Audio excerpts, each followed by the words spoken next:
If you hate Clive Rosfield in Tekken 8, this video probably won't make you feel better. If you're a Clive Rosfield fan, this video will probably teach you how to play him in a really obnoxious but efficient way that will work really well online or even at your locals.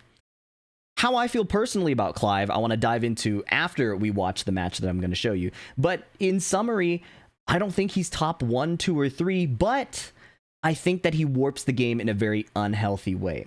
And I want to show you the match first so that we have the same mutual understanding and context before I go into my little monologue at the end of this video. Okay? Because obviously, I can't talk to you. This isn't like a live stream like Twitch chat.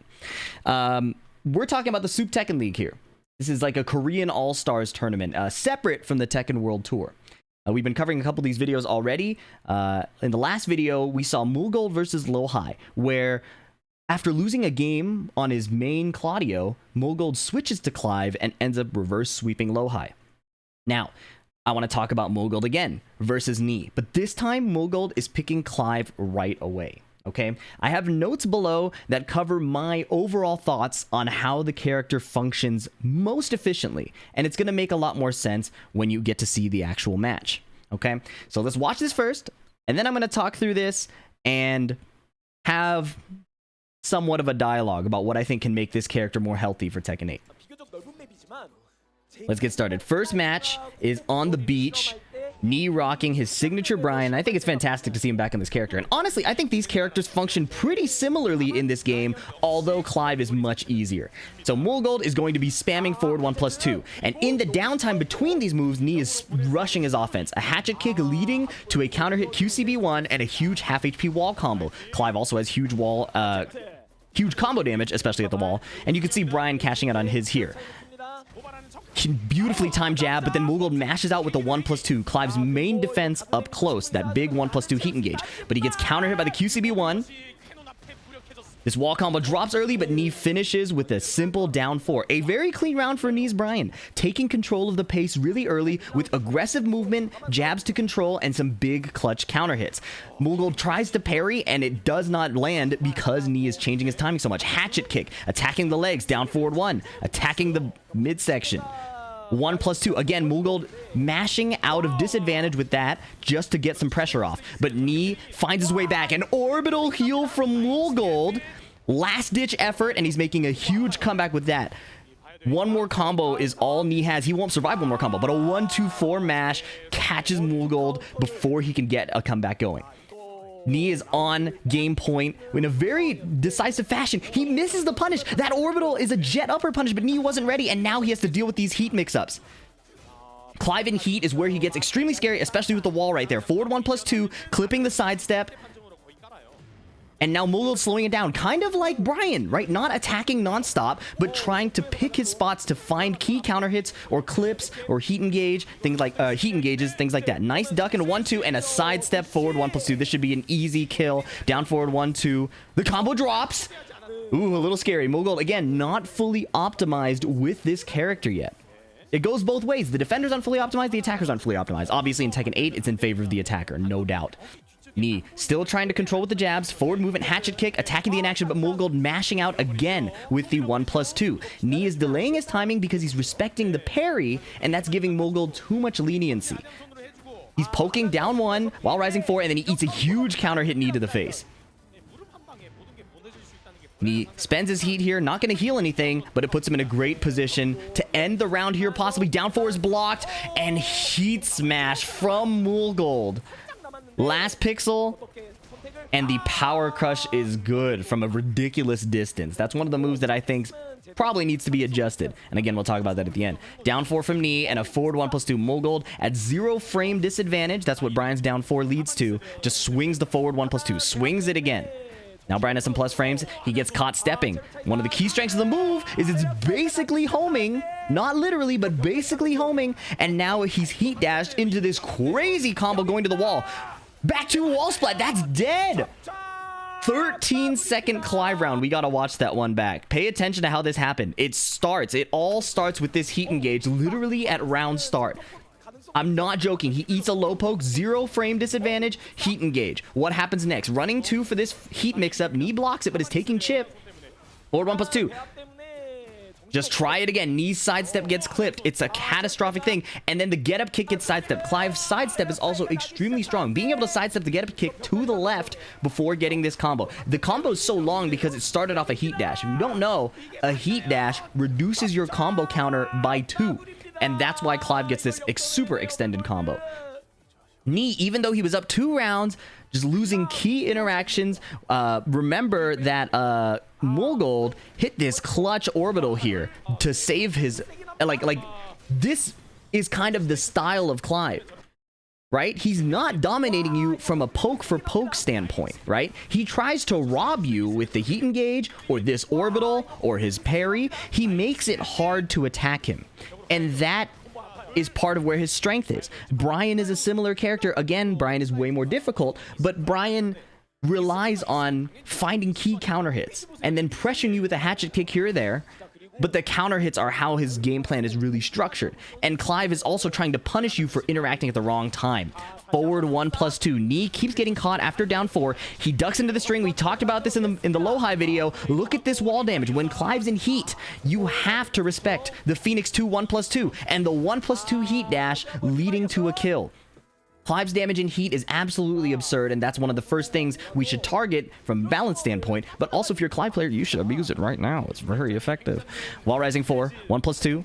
Big power crush, and he gets the jet upper punish. That's what we were looking for this whole time. Carry to the wall. Look at Brian's damage here. Pay attention to Brian's damage. Clive's was crazy, but so is Brian's. This isn't a damage-specific issue. It's an access to the damage issue. QCF 1+2 heat dash. Down forward 1 up. He mashes out again. That's a key thing that's in anti-Clive gameplay, is you cannot eat these heat engages. Luckily, Mulgold has spent his heat. Down 4 from Knee. And a well-timed down forward 2 from Mulgold. That was some good keep out. He's going to rage art to secure the kill. Let's look at that again. Look at how he lands this. Knee is forward dashing in to try and change his attack timings, try and find counter hits, poke a bit. Like he plays this non-straightforward aggression. It's not like Dragunov. And in the same way, Mulgold is just backdashing, right? He's just backdashing, trying to move around, and if he has a timing read, he rips the down forward 2.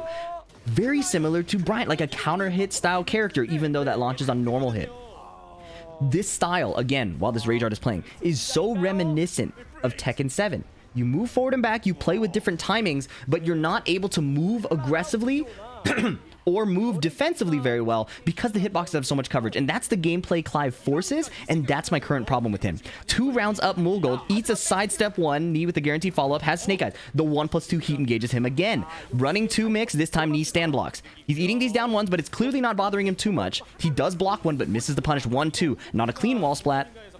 Guard break off the 4-2-2 string. You can power crush that, but it's not super well understood yet by people defending against him. And the 1+2 clips him, and that's the end. 3 rounds straight. So what did Mulgold do? Why was this so effective? I'm going to let the match replay so you have something to sate your attention spans with, but I'm going to mute it because I want to talk about these notes below me, okay? So, quick match, right? If you decided to jump to this timestamp for the discussion, welcome back. Clive right now, the key problem move is this forward 1+2. It's without a doubt one of the strongest moves in the game. The fact that it has so much range, so much tracking, and defenders will say that you can sidestep at tip range and power crush the second hit. That's a skill issue because Mulgold is using it at a range where it'll always track, right? He'll use it in situations where he won't get counter hit. That's because he's spending most of his time just moving around. He's not going poke for poke, not trying to aggress like a Dragunov would. He's moving around a lot and just kind of sidestepping and waiting for the opponent to get too comfortable before they get slashed in the face twice. He also has really good sidesteps, right? So he's able to do things like sidestep the get-up kick, forward 1+2. We saw that that's how the rounds ended once Knee started losing some steam here. Let me move to the Clive gameplay, starting from the final round in the sunset. Other key move we saw it multiple times in that final game is this 1+2. It's a 13-frame mid. It's safe. In the last video I talked about, Lowhigh wasn't always taking his frames, taking his +9 advantage when the move got blocked. In this case, Knee just opened himself up to it too much, right? He would hit a down 4, which would put him at 0 on hit, and then Mulgold wouldn't care. He would just rip the 1+2. Prioritizing not getting hit by that move, I think, is a very big deal. Now you might be wondering, what are they doing that's getting them hit by forward 1+2, that's getting them hit by 1+2? To me, it's a respect of the parry, right? They're respecting the parry as an option, so they're not forcing attack, attack, attack, attack, attack. In the same token, by the same token, Clive has a really good sidestep, so you can't really attack him too much, even with frame advantage. Again, this is reminiscent of Tekken 7. Players these days have adapted to the Tekken 8 style of aggression, aggressive movement. They expect their opponents to sidestep. They expect to be able to sidestep to counter an opponent's keep out.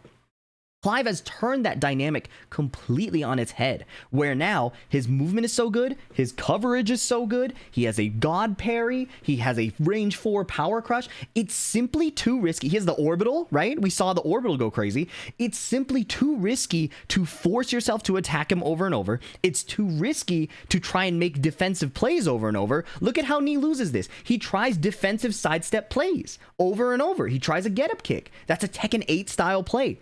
Clive has counters. Clive counters the Tekken 8 gameplay style of interaction. And that, I think, is why he made such a splash in this tournament so far.